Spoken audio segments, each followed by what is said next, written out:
Hey everybody, welcome to DBD News, where we talk about the latest updates regarding anything Dead by Daylight or DBD adjacent. I'm your host, freaking Nick, and today's top story: is there a spider killer coming to DBD? This stems from what people believed to be an Easter egg in the new Freddy Fazbear's Pizza map, coming to the game with Springtrap. In the ball pit room, there was a series of arcade machines for various fictional games. This is a similar aesthetic to the Greenville Square map that came to DBD in March of 2024 with the Unknown and Sable Ward. On that map, several of the games in the arcade seemed to hint at future Dead by Daylight chapters. So, when people got to looking closely at the pizzeria machines, speculation began. One theory that really took off sprung from an arcade game titled Jorōgumo. In case you didn't know, a Jorōgumo is a yokai in Japanese folklore that is a woman-spider hybrid. In a recent live stream, the developer said this regarding the original killer coming to Dead by Daylight in August of 2025. And then finally, we're going to end the summer with an original chapter, the first one of the year. It's going to be on one of our favorite themes, which is folklore, Asian horror folklore specifically. And it's going to be one of the most gruesome chapters we've ever released, so we cannot wait to get it into your hands. So from this, you can see why people took off with the Jorōgumo theory, because it's Asian folklore and it sounds like something that could be gruesome. However, this caused a bit of a stir in the DBD community as it brought up concerns regarding players with arachnophobia. Before we get any further into this, I know it's impossible to avoid those kinds of comments from those kinds of people, so I'm just going to say this. Phobias are different than fears. Arachnophobia is more than just going, ooh, spiders are creepy. It is an uncontrollable physical and psychological reaction that often needs treatment from a professional in order to get over. I know there's a tendency to go, oh, Dead by Daylight's a horror game. Why are we worried about people with arachnophobia? But arachnophobia is more linked to anxiety than like getting the heebie-jeebies. My rule of thumb for life is if somebody is going through something that I myself haven't gone through or don't know too much about, then I'm just going to give them the benefit of the doubt and extend as much grace as possible, and I hope we can be good people in the comment section and do the same. That being said, even though Dead by Daylight has had spider-like characters both through tome cutscenes and the entity, people were expressing concerns about having a full-blown spider killer charging at them, which would trigger arachnophobia more so than those other things that I mentioned. This brought up the discussion as to whether or not DBD could implement arachnophobia filters, which would tone down the spidery look only for the people who choose to apply the filter, kind of like games like Grounded, Monster Hunter, and Lethal Company do. This also brought up discussions about coulrophobia and emetophobia, and it just became a really big, discourse hell. So bad, in fact, that the official Dead by Daylight Twitter account decided to weigh in by saying the following. While we love the speculative discussions going around, the only spindly limbs we currently plan to have in the fog are those of the entity. Regardless, this has created great conversations on topics of accessibility in Dead by Daylight, and our team is taking notes. So long story short, the killer coming to DBD this fall was never going to be a Jorōgumo or any other spider-related killer, and they're considering additional accessibility options going forward. And before those kinds of people start flipping a lid over the idea of phobia filters in a horror game, one thing that Pixelbush pointed out is that if they're able to ensure that people can filter out some of the more fear-inducing elements of the game, that gives them free license to make more horrific skins altogether.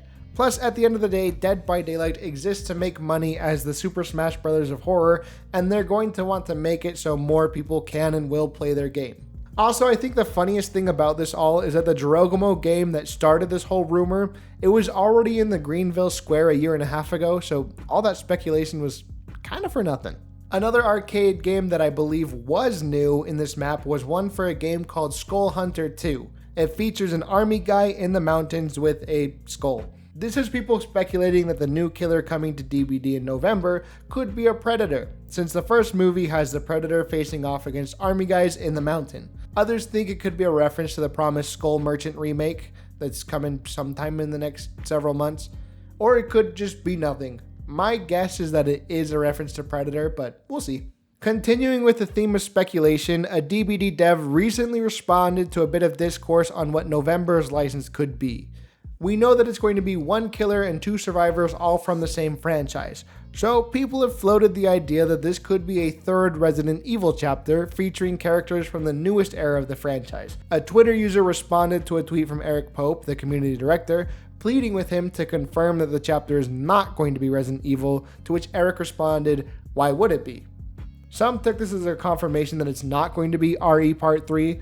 I think it's more likely that he's just trying to cast doubt on it, since a couple of people claiming to be leakers have said that it's going to be Resident Evil. I personally don't think that he was trying to debunk any Resident Evil rumors. He was just trying to toss a little bit more confusion into the air.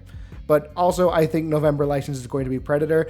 Please, I want this so bad. We're going to continue with the theme of Resident Evil by talking about things that have happened to Dead by Daylight adjacent IPs. This week was Summer Game Fest, which is when all of the game companies show trailers for games that are not going to come out for several years if they ever do come out. However, two games were announced that are coming out within the next 9 months, and both of them are DBD franchises: Silent Hill F and Resident Evil Requiem.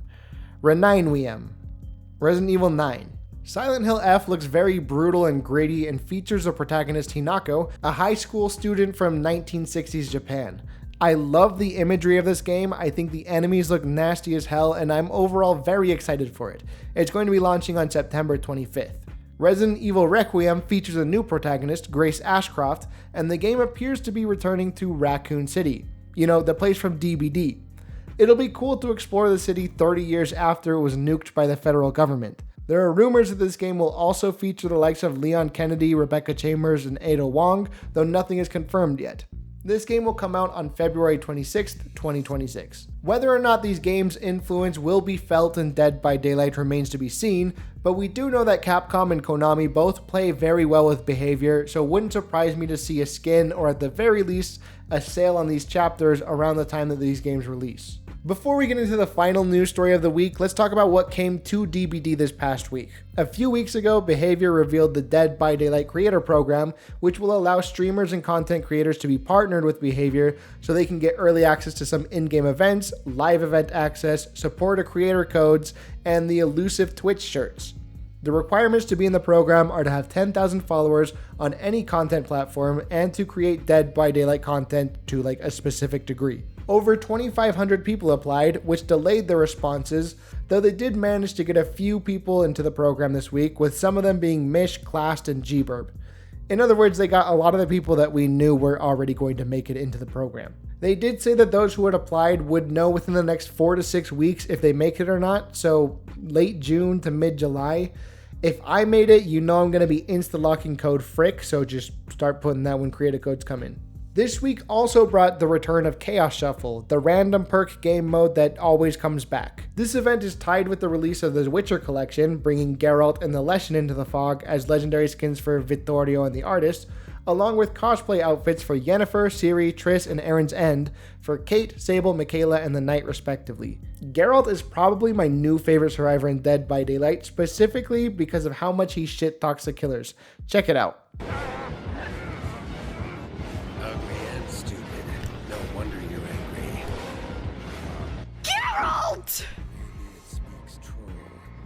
Witches is good. No tasty soups make. Additionally, Behavior shared their Dead by Daylight roadmap for June of 2025, which gave us specific dates for things that we mostly already knew, and we'll talk about when those dates come. They also revealed that sometime later this month is going to be the return of the Into the Rainbow event, which is a streamed event meant to uplift and highlight LGBTQ players and content creators in the Dead by Daylight community to celebrate Pride Month.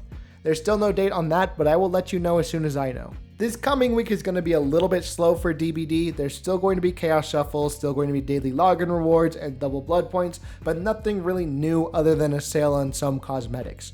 Though this is the calm before the storm because June 17th is going to be obviously the release date of Springtrap in DBD. So you have that to look forward to or dread depending on how you feel about Five Nights at Freddy's. And our final story of the week regards two licenses that are in Dead by Daylight and are changing rights holders in the near future. Those are Saw and the Texas Chainsaw Massacre.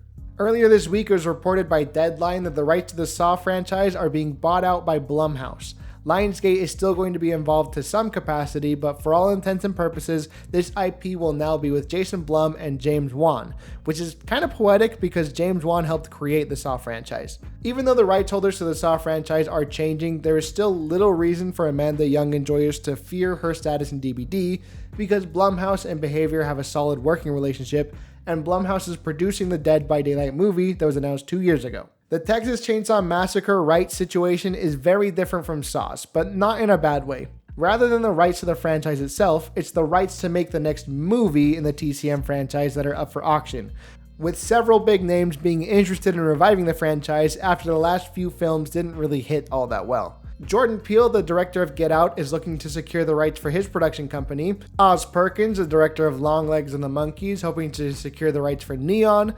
Glenn Powell and TJ Malner, who directed Strange Darling, are looking to give the franchise the A24 treatment. And you've got Paramount and Netflix. In case you are unaware, Netflix is the company who did the last Texas Chainsaw film, the one where a guy threatens to cancel Leatherface. I feel like any of the 3 directors I mentioned would do a fantastic job with the franchise, so please be one of them and not Netflix. But as I mentioned, this is only for the rights to make the next film. The rights to the franchise itself are not changing hands, and with the Texas Chainsaw Massacre game ceasing development, it's pretty likely that Leatherface is also safe in Dead by Daylight. But with all that being said, that's going to wrap up our show for today. This is the first episode of DBD News, which is also a working title. If you have any ideas for things that you would like to see, whether it be clips or highlighting a certain creator, stuff like that, let me know. I've been your host, Freaking Nick. I hope you have a fantastic day, and I will catch you on the next one.